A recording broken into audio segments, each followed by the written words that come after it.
Bonjour à toutes et à tous, le planétarium de Sion vous invite à observer de nouveaux objets dans notre ciel étoilé. Aujourd'hui, je vais vous parler des étoiles filantes. Même si on les appelle étoiles, vous allez découvrir qu'en réalité, elles n'ont absolument rien à voir avec les étoiles qui forment et dessinent les constellations ou notre étoile la plus proche, le Soleil.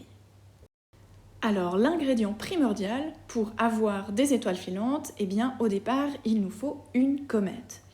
Alors, si vous avez bien suivi notre dernière vidéo, vous devez vous souvenir qu'une comète, en gros, on pourrait dire que ça ressemble à une sorte de grosse boule de neige sale qui va perdre une partie de sa matière lorsqu'elle s'approche du Soleil le long de sa trajectoire dans le système solaire. La comète va alors développer deux queues, une queue de plasma et puis une queue de poussière. Et c'est justement cette dernière, la queue de poussière, qui nous intéresse pour la suite. On pourrait dire que chaque comète, c'est comme si c'était une sorte de petit pousset et qu'elle va semer sur son chemin une ribambelle de grains de poussière lorsqu'elle passe à proximité du Soleil. Et puis maintenant, alors le deuxième ingrédient nécessaire pour produire des étoiles filantes, il faut que la Terre, lors de sa trajectoire autour du Soleil, elle rencontre tous ces grains de poussière qui ont été semés par la comète. Ensuite, tous ces grains de poussière vont être attirés vers la Terre et vont traverser notre atmosphère à grande vitesse, à plusieurs dizaines de kilomètres par seconde. À cause du frottement avec l'air, ces grains de poussière vont être vaporisés, consumés, et puis l'air traversé va aussi être chauffé à très haute température et ionisé.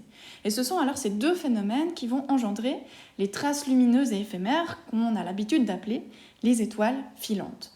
Mais en réalité, le nom exact, c'est ce qu'on appelle des météores. Il peut aussi arriver que des poussières de comètes soient de taille suffisamment grande pour ne pas se consumer complètement et qu'elles vont arriver au sol. Dans ce cas-là, on les appelle des météorites, dont voici 3 exemples ici en image. Mais d'ordinaire, les météores proviennent de poussières de comètes à peu près de la taille d'un grain de sable. Durant sa trajectoire d'une année autour du Soleil, la Terre va rencontrer plusieurs dizaines de nuages de poussière, plus ou moins denses, qui ont été laissés par différentes comètes.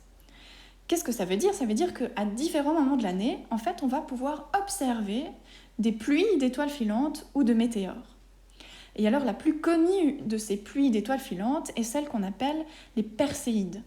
Et ces Perséides, elles sont visibles en général entre le 17 juillet et le 24 août.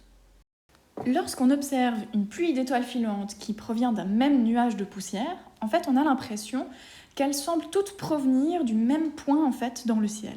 Et ce point, c'est ce qu'on appelle le radian. Alors si on reprend la pluie d'étoiles filantes qu'on appelle les Perséides, elle s'appelle comme ça parce que leur radian se trouve justement dans la constellation de Persée. En cette période de l'année, c'est la pluie d'étoiles filantes appelée Eta Aquarides que l'on peut observer car leur radian se trouve justement dans la constellation du Verseau qui se dit Aquarius en latin. Ces météores proviennent des grains de poussière qui ont été laissés par les différents passages de la comète de Halley dont le dernier date de 1986. Et alors le pic d'activité pour ces étoiles filantes est prévu le 6 mai. Pour pouvoir les observer, il faudra se lever tôt, car ces étoiles filantes devraient être plutôt visibles à partir de 3h30 du matin. Et pour pouvoir trouver leur radian, autrement dit la constellation du Verseau, il faudra regarder du côté de l'Est. Et voici pour terminer 4 conseils d'observation pour ces étoiles filantes. Éviter les lumières parasites, regarder dans la bonne direction, c'est-à-dire repérer le radian avec la constellation du Verseau, et puis regarder aussi au-dessus dans la zone qui est un peu plus haute que cette constellation dans le ciel. Installez-vous confortablement et puis, surtout, soyez patient. Alors, bonne chance à toutes et tous, et n'oubliez pas de faire un vœu. À tout bientôt au Planétarium de Sion pour d'autres explications.